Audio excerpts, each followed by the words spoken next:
What's going on, guys? This is Rob, and we are back with Absolute Batman. And this, of course, ends the story with Victor Fries. So what this does is this initially focuses on Victor Fries having basically defeated Bruce Wayne. Now, he doesn't know that it's Bruce, and in fact, Bruce used the name Alfred Pennyworth when he snuck in this facility to learn about it, and then in turn, lied to Victor about his name, not knowing that Victor Fries was a villain. Now, when Victor revealed himself, we did get a bit of an explanation on how he became who he became. So again, you'll find a playlist down in the description, but a little bit of explanation here.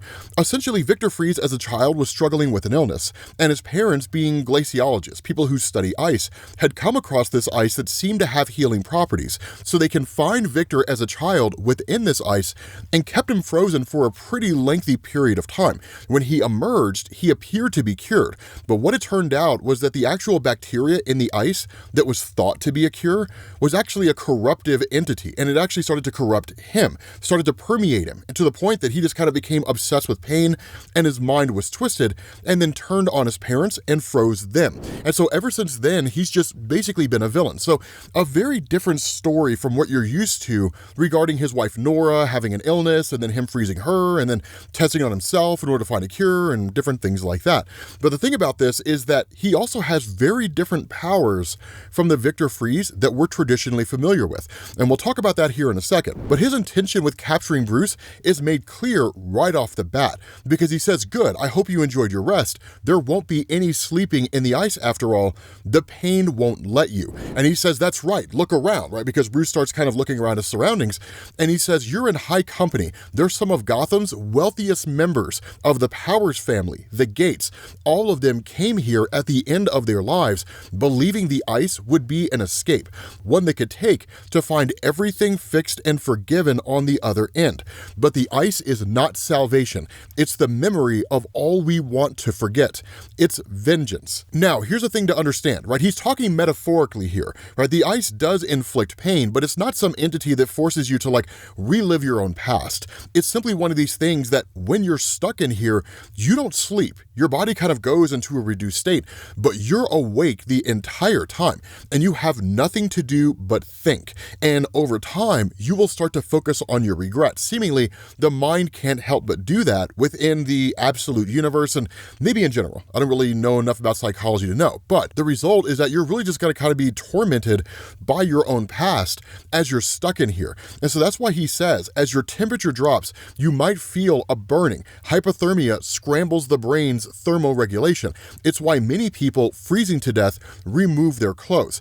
Don't worry though, soon the suffering will pass beyond hot or cold. Of course, for the first 30 years or so, all you'll want is death. But after that, hopefully, if you're like me, you'll come to accept it and even love it, the pain. And so what you do is you switch back to a conversation between Batman and Waylon Jones. Now, it's also Waylon alongside the rest of Batman's friends. And one of the things that we've learned over the Absolute Batman line is that the traditional villains that Batman has, right? So like Catwoman and Killer Croc, also known as Waylon Jones, Edward Nygma, the Riddler, that these guys are all childhood friends that he has, and that they all have basically figured out that he's Batman.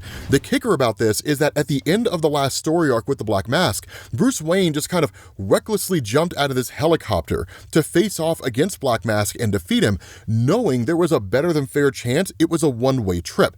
And now he's being screamed at by his friends for it. Now, it's not some intervention, right, where you just bring a person into a room, yell at them for a while, and then, tell them how much you love them.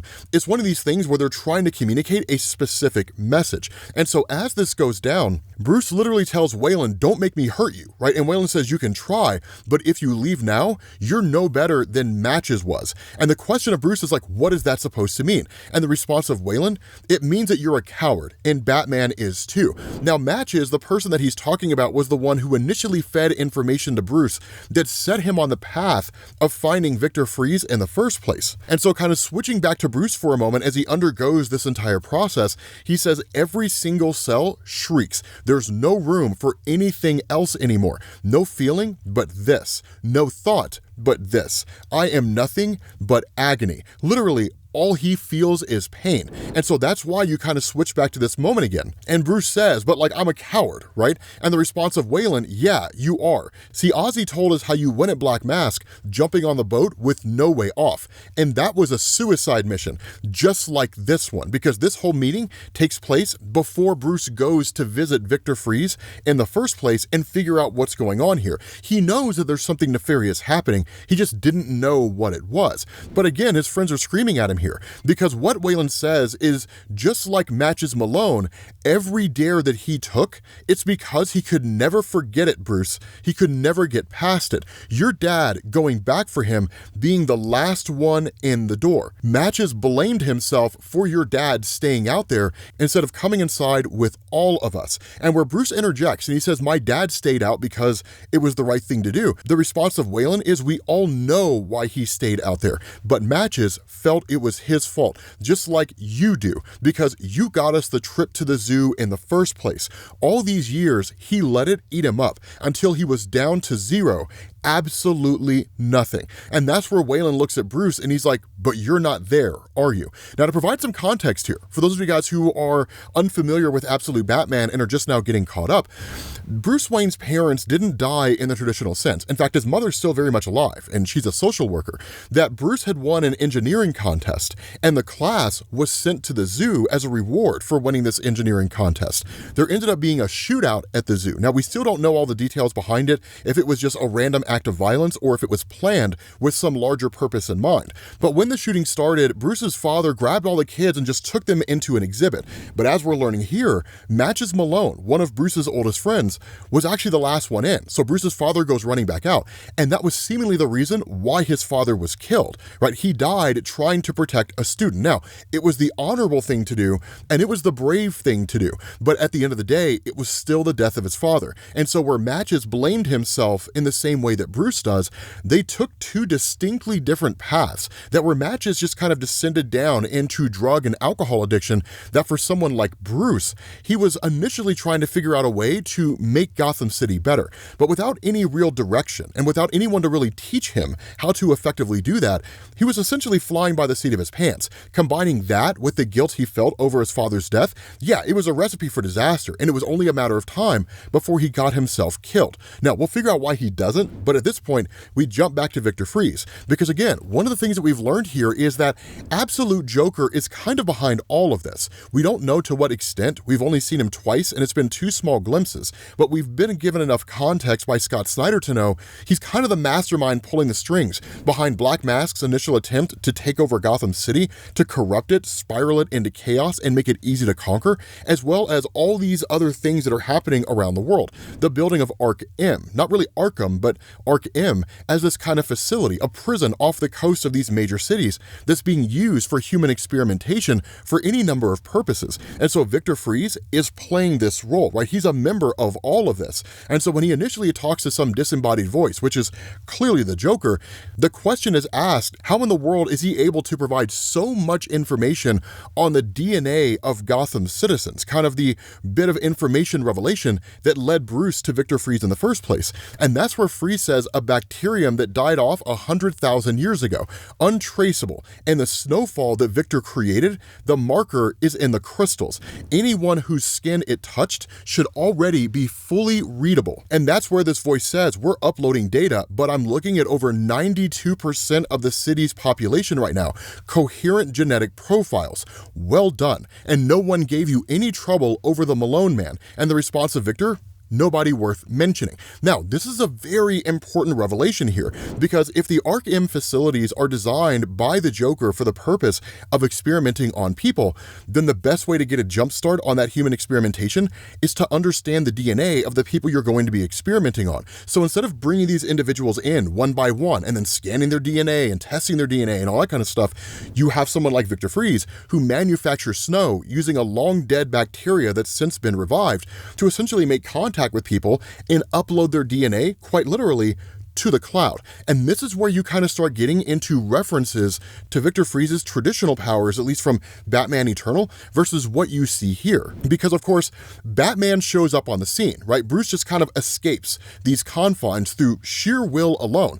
And when that happens, because of the fact that, his body is still struggling with regards to the freezing process that he was initially exposed to, he shows up here pretty inventive, right? He doesn't really have all the gadgets that you're traditionally used to with Batman, so he can't just reach into his utility belt and have whatever he needs at any particular point in time to defeat whatever villain he's facing off against. This is literally what it would look like if Batman existed in the real world. And so facing off against a villain who is essentially a guy composed of ice, the best thing to use is fire. So he brandishes an acetylene torch, which is amazing.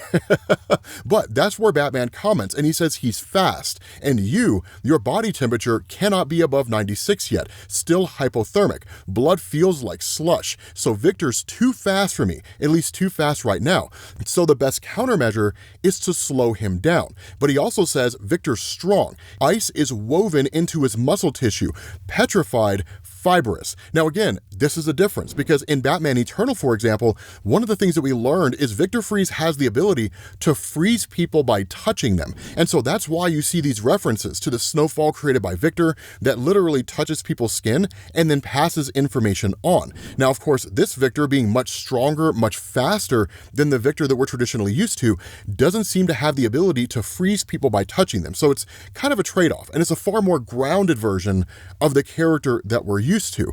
But this does not make him any less of a threat for Batman, because he says, you're still trying to hide the shivering, so weaken him. Go for the nerve bundles. And he's like, keep the pressure on.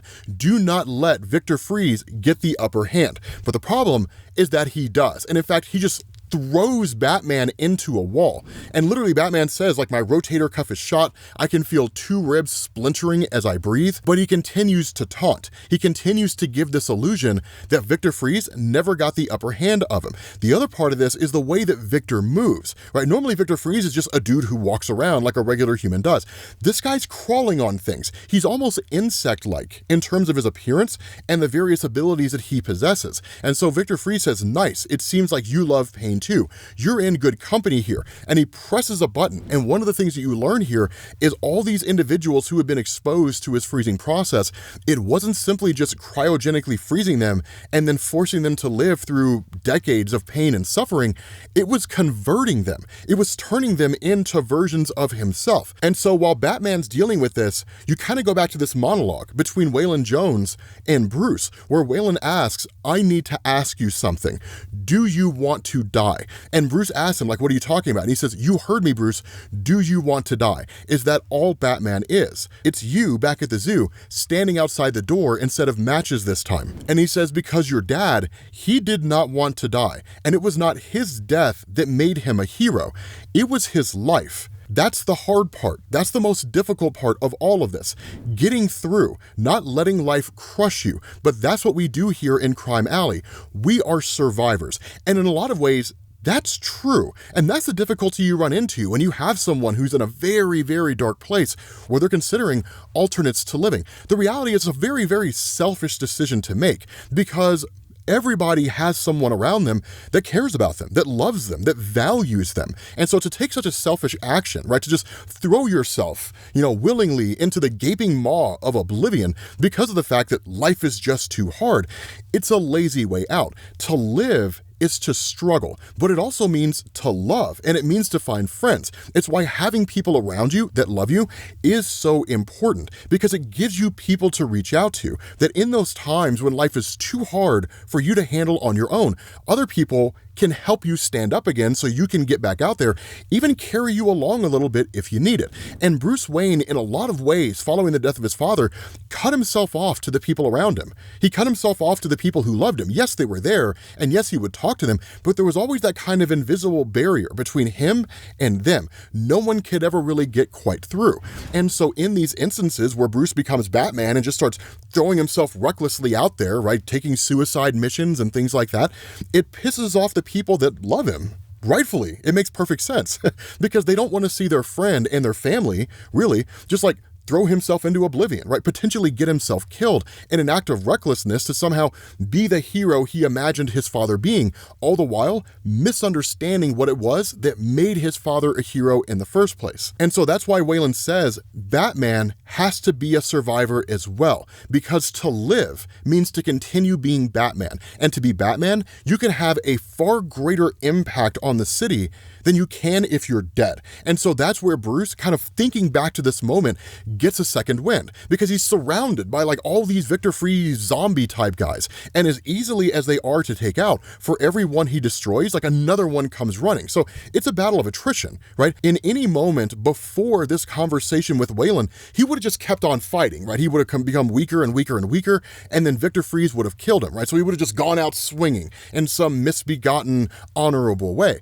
But in this instance, understanding the importance of the impact he can have on the world by continuing to live, he's like, yes, I want to live. And he just jumps out, right? He literally flees, because it's one of these things where it's a momentary retreat. It's a loss of a battle that allows him to win the war. And that's the important thing here, because at that point, he's contacted by Alfred Pennyworth, right? The guy who's essentially a mercenary training Bruce to become a vigilante, essentially, in fighting and, arms and armament, things like that. So he's not the kindly butler. And he says, it's Croc's phone. You know the drill. And so Bruce, it's patched directly in to Waylon Jones. And Bruce says, listen, there's something in the snow, something bad. Call the others, I'll find you. But Waylon, you were right. And I just want to say, thank you. And so when Wayland gets back to his gym, right, Croc's gym, that Wayland's met by a couple of guys. And he's like, yeah, man, can I help you? They chloroform this guy, they knock him out, they hold up a phone after injecting him and say, yep, he's a perfect specimen. Take him to Ark M. They're gonna convert him into Killer Croc. And honestly, I was a little heartbroken when I saw this. I was like, no! And hopefully he doesn't become a villain because of it. Honestly, I think it would be a great change if these guys become the characters that we're used to, right? So like Waylon Jones becomes Killer Croc, but he actually becomes a superhero. Knowing Scott Snyder, though, he's going to make him into a villain with a really tragic story, and Bruce is going to have to kill him. And it's going to be terrible, and it's going to be heartbreaking. We're all going to cry. We're going to curse Scott Snyder, and we're never going to be able to put the book down. With that being said, guys, we're going to bring this video to an end. Let me know what you guys think down in the comments section. Thank you all for watching, and I will catch you all later. Peace.